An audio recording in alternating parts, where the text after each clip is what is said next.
A cream-colored cylindrical object with a folded top stands against a soft blue background. The object appears to be a vessel or container with vertical ridge details along its sides.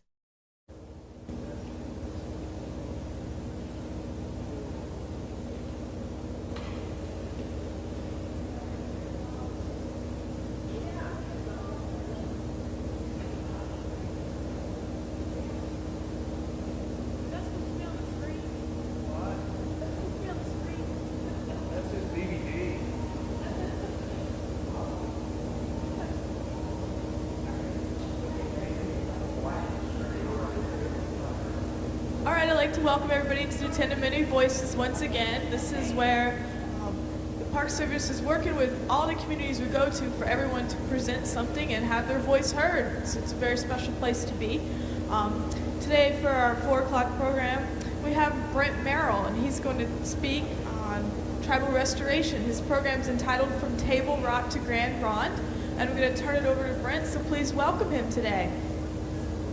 Hi, how you guys doing? So,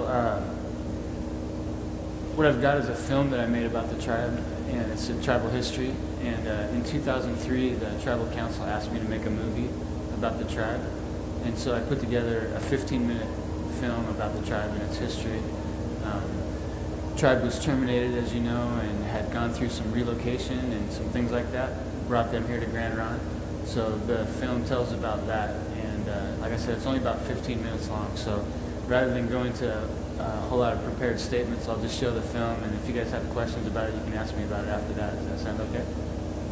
You guys want to just go ahead and show the film? All right.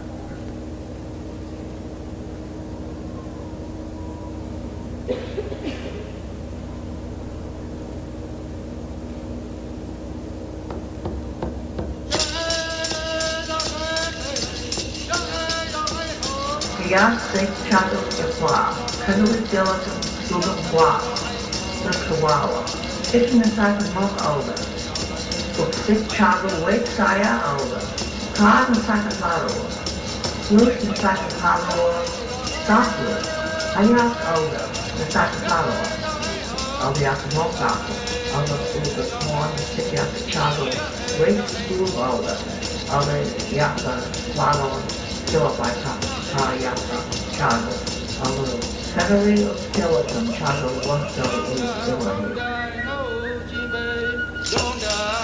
are not from here. We are from here. This is not our land. This is our land. In the 1850s, the United States government used the cavalry to round up Indians in the Northwest to forcibly relocate. A projection screen displays faint, barely legible text against a light background. An American flag is visible on the left side of the frame, and another flag appears on the right. The screen content is largely washed out and difficult to read clearly. Locate them to what were called reservations. The story of the people of the Confederated tribes of Grand Ronde begins when the cavalry came through northern Nevada, northern California, and southern Oregon, gathering Indians from as many as 25 tribes and herding them like cattle to the Table Rock Indian Reservation in southern Oregon Territory. Time we were having hard times, so when we come into the office, we have to look at those tombstones and think, what we're going through isn't near as half as bad as what they went through. To actually be herded like cattle with soldiers, we were better off. We could read and write and say our names, and they couldn't. They hadn't used interpreters. We could speak for ourselves. We felt that was our duty to speak for them. On February 23rd of 1856, under the direction of Indian Agent George Ambrose, 325 Indians, 106 cavalry members in 8 wagon teams, and all their horses and cattle set out from Table Rock to Grand Ronde by way of the Applegate Trail. The line would have stretched out for over a mile, a 263-mile journey through muddy, deep, wagon-rutted trails. Took 33 days. They crossed rivers and streams and climbed through the mountains of southern Oregon and into the valleys of western Oregon. They walked They walked with their children. And they walked with their elders. 8 people died, and 8 babies were born.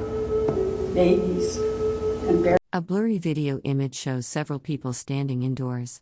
An American flag is visible on the left side. The focus is unclear, making specific details difficult to discern. Burials in the rain. There were many walks in all.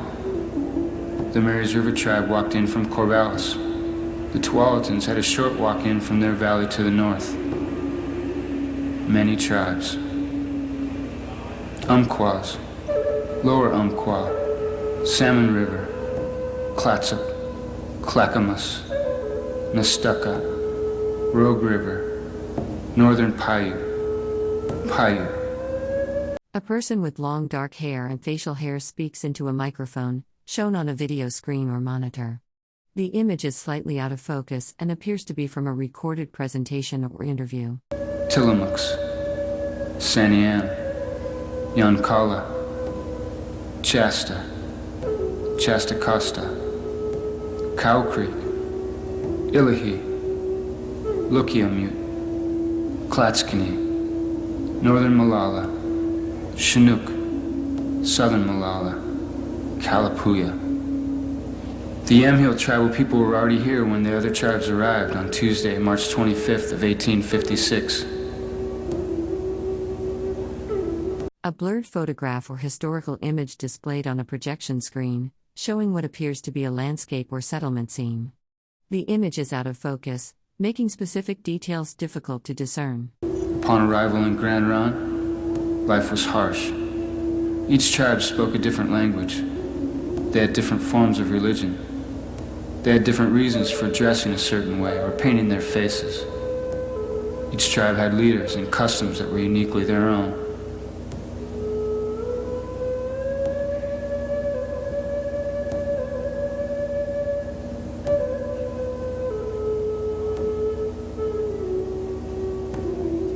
The Grand Ronde Indian Reservation was established from 1854 to 1857 and encompassed 69,000 acres of land at the headwaters of the South Yamhill River. A projection screen or monitor displays a largely blank or dark image with subtle horizontal banding visible across its surface.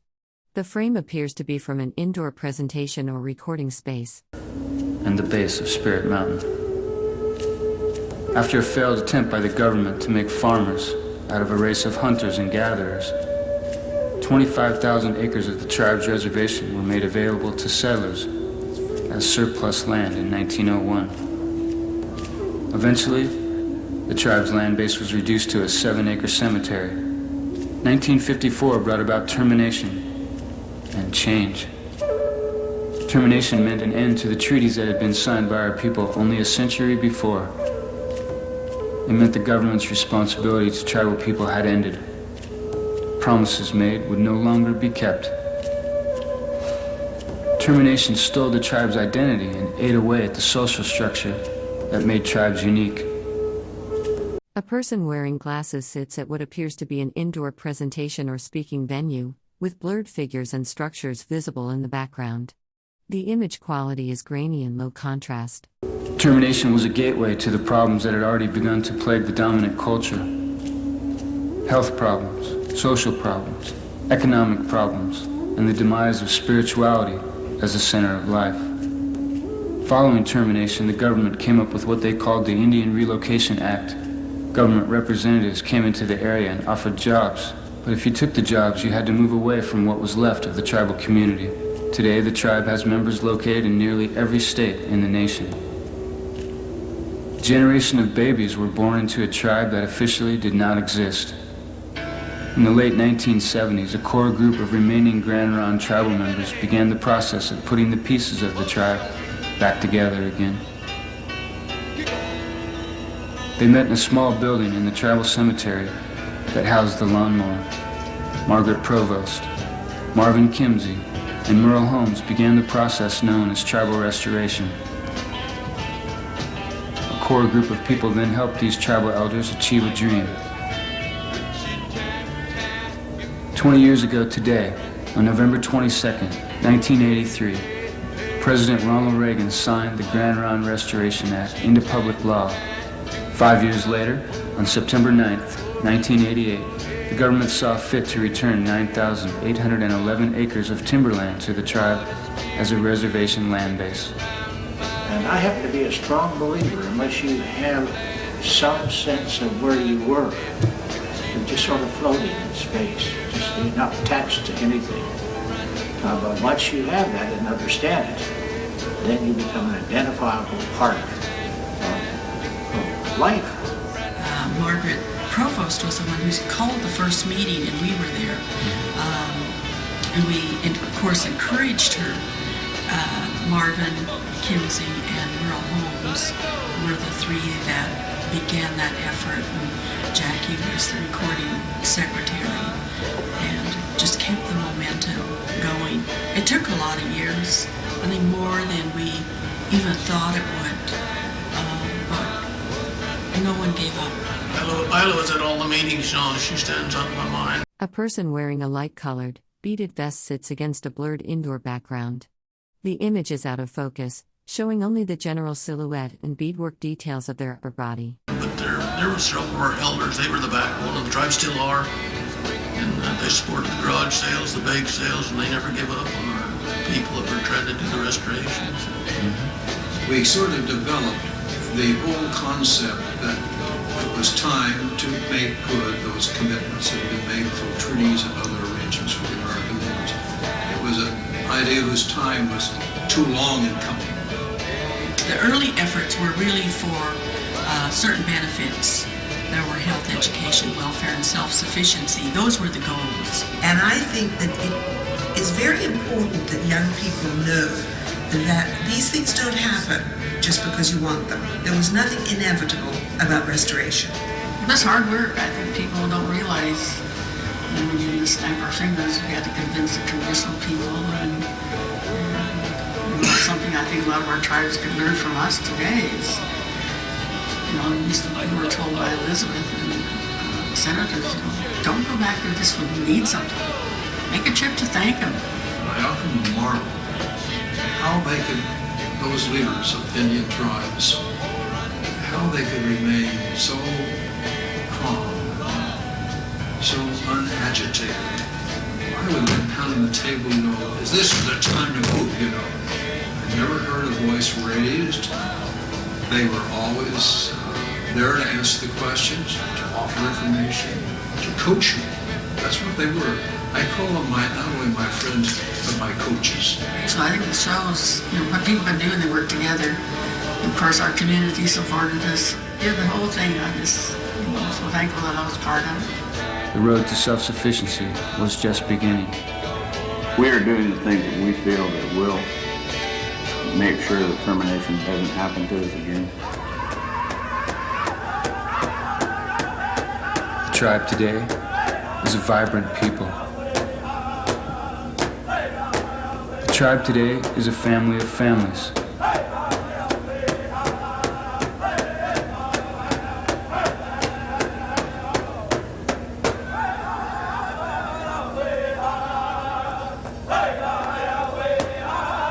The tribe has a dream for success.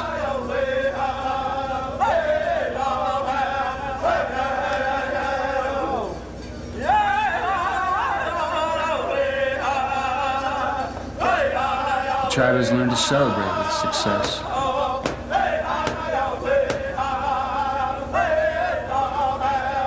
A person wearing a purple shirt and yellow vest stands on a grass field, gesturing while speaking. Several other people stand nearby listening. The setting appears to be an outdoor event or gathering. The tribe continues to look 7 generations into the future.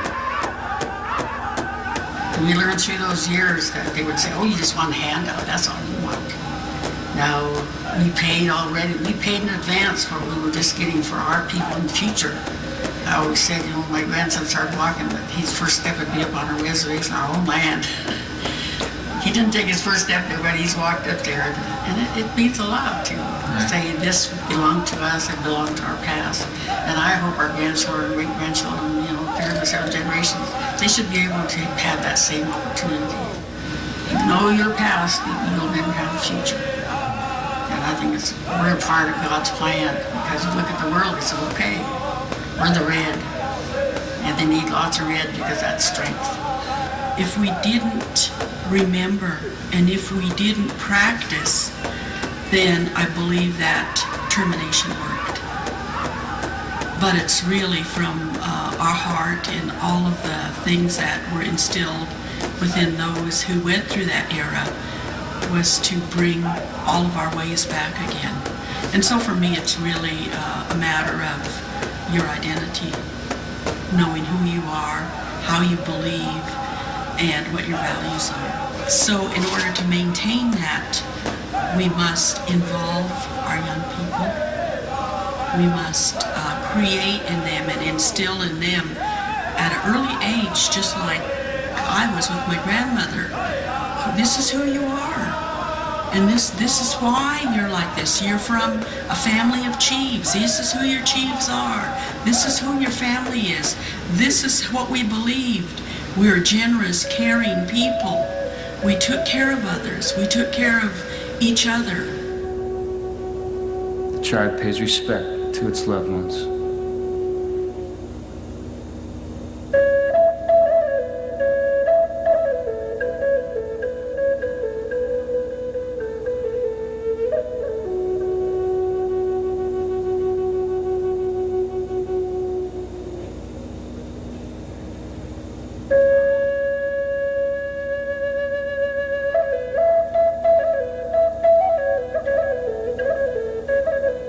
If we forget, then it can happen again. So we must remember what happened and what that all meant. What are you most proud of, and do you feel like there's a lot of things for the tribal people to be proud of? Yes, the main one that stands out in my mind is bringing back the language. I'm still determined to learn part of that. I know a couple words, or the little kids, and when you sit there and watch them, never will forget the look on Isla Dow's face, or when she sat there. A person wearing glasses and dark clothing is shown on a projected screen. An American flag is visible on the left side of the frame, and another flag appears on the right. Hard for me to talk about.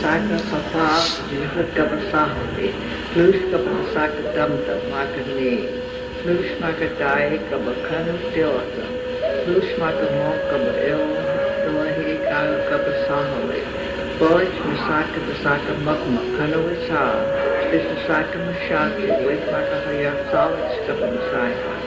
This Maska Masaki Gubba Masaka, Wake Masaka Masaki Gubba Maska. Marsh Mashaki, Saya Gubba Masaka, Who's one from Gubba.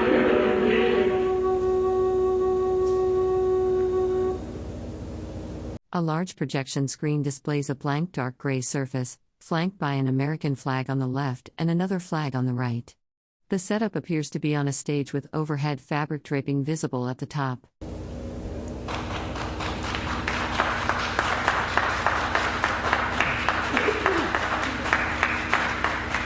Thank you. So that's the story of our people and how we ended up in Grand Ronde, because there's no such thing really as a Grand Ronde Indian. And although members of our tribe are now referred to as members of the Grand Ronde tribe, there's no such thing as a Grand Ronde Indian. I myself am Northern Paiute, Kalapuya, and we're made up of many tribes. We're the Confederated tribes of Grand Ronde, so what that means is many tribes brought to one place. So there's as many as 26 tribes that were brought here, as many as 40 different bands of Indians, families can be traced to this roundup. And basically what happened was the cavalry showed up in the evening, right before the evening meal, and they gave our people a few minutes to pack what they could gather, what they could carry with them, because they were moving.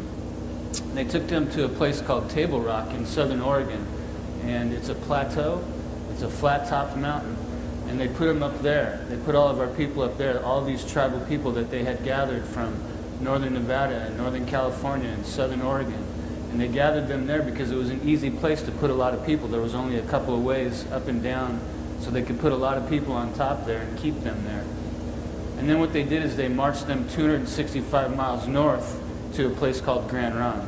So that's how we ended up here in Grand Ronde, known as the people of the Confederated tribes of Grand Ronde. So it's important that you know that there's no such thing as a Grand Ronde Indian.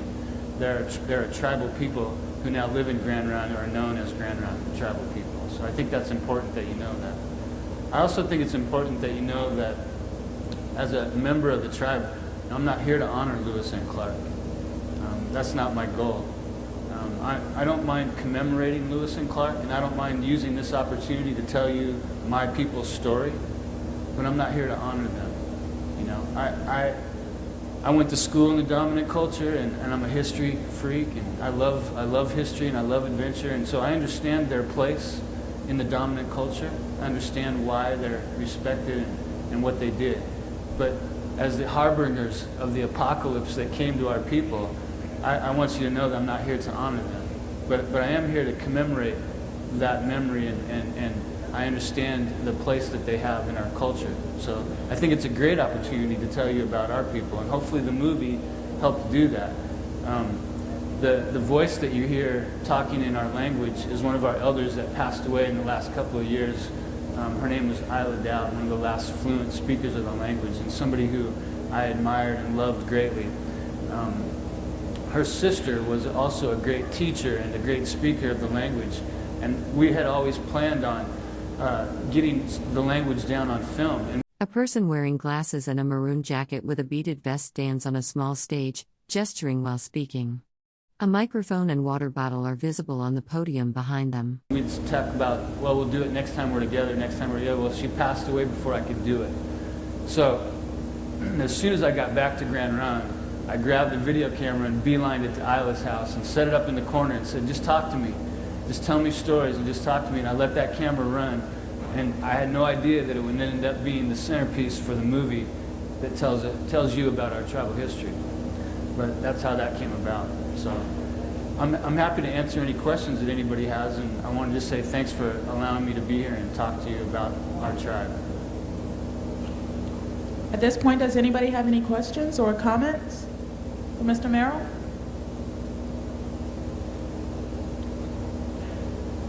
Did you enjoy the film? A person in glasses and a dark red jacket with a beaded vest stands in what appears to be an indoor venue. Text visible in the background reads U.S. Forest S and Department of. Perhaps you're a little bit shy right now and asking questions. You want to make yourself available as you walk around? Sure, yeah, I'll be around. For people to come if up? anybody has any questions. Yeah, the film is available if you're interested. If you just contact the tribe, we have copies available at the tribe. You can get a hold of the film there. And I guess that's about it. I appreciate you guys coming out. All right. Thanks. Thank you. Everyone, at 5 o'clock, we are going to have Mr. Spider Moccasin. A solid black frame with no visible content or imagery.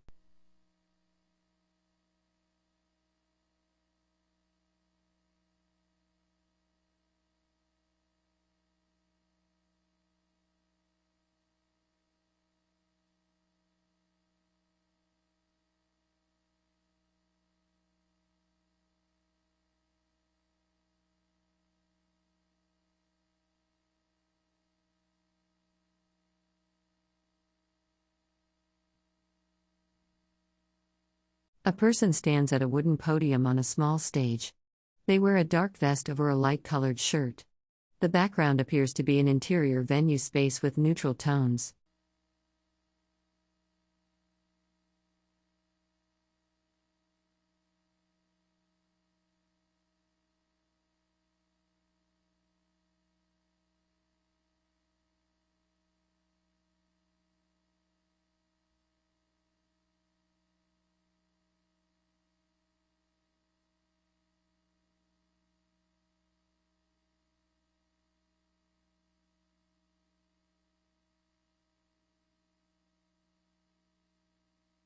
A person stands at a wooden podium on a small stage with a dark background. They wear a light-colored shirt and appear to be preparing to speak or present.